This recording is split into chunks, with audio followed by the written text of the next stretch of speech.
시청자 여러분 안녕하십니까? 1월 29일 월요일 RK9 뉴스입니다. 지난 주말부터 남가주 일대 고온 건조한 이상기후가 이어지고 있습니다. 여기에 강한 바람까지 불고 있어서 화재 사고 각별히 주의하셔야겠습니다. 오늘 뉴스 시작하겠습니다. 도널드 트럼프 대통령이 내일 저녁 첫 연두교서를 발표하는 의회 연설을 합니다. 특히 북한의 비핵화를 위한 최대 압박 전략을 유지하되 자극적인 발언을 자제하는 반면 무역 적자를 축소하기 위한 보호무역은 강공 드라이브를 날릴 것으로 예상됩니다. 첫 소식 워싱턴에서 한면택 특파원이 보도합니다.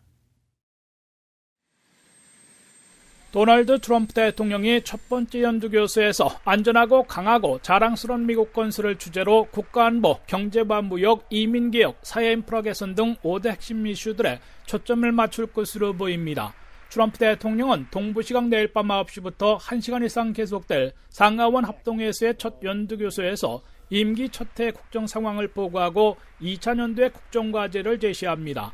트럼프 대통령은 국가안보와 관련해 북한의 비핵화를 위한 최대 압박 전략을 계속 유지하겠다는 입장을 재확인할 것으로 예고하고 있습니다.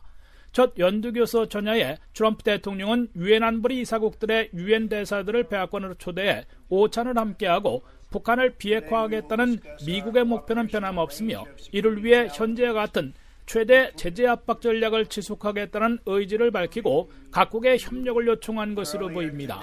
다만 트럼프 대통령은 이번 연두교서에서는 화형과 분노와 같은 자극적인 언급을 자제하고 한국 국회 연설과 비슷한 어조로 북한 정권의 핵보유를 결코 용인할 수 없으며 힘을 통한 평화 정책으로 비핵화를 달성하겠다는 비교적 정제되고 신중한 대북 메시지를 내놓을 것으로 미 관리들은 전했습니다.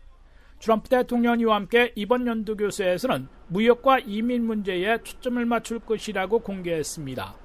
트럼프 대통령은 전 세계 각국은 지난 수년간 무역에서 미국을 많이 이용해왔다며 이제 우리는 그런 무역 관행을 중단시킬 것이라면서 미국의 무역 적자를 축소하기 위한 보호무역 조치에 강공 드라이브를 걸 것임을 분명히 할 것으로 예상되고 있습니다. 트럼프 대통령은 완전 고용에 가까운 고용 호조와 증시 화랑으로 지난해 연간 경제 성장률이 전년도 1.5%에서 2.3%로 크게 올라갔다는 경제 성적을 부각시키면서 올해에는 초대형 감세 조치로 3% 성장으로 끌어올리겠다는 청사진을 내놓을 것으로 시사하고 있습니다. 이어 10년간 1조 달러를 투입해 도로와 철도, 교량 등 사회기관 시설을 개선하는 대형 프로젝트를 공표할 것으로 보이는데 민주당 안과는 달리 연방 예산은 2천억 달러만 투자하고 주정부와 로컬 정부, 민간업계까지 동참시켜야 한다는 제안을 내놓을 것으로 관측되고 있습니다. 지금까지 워싱턴에서 RKTV 뉴스 한면택입니다.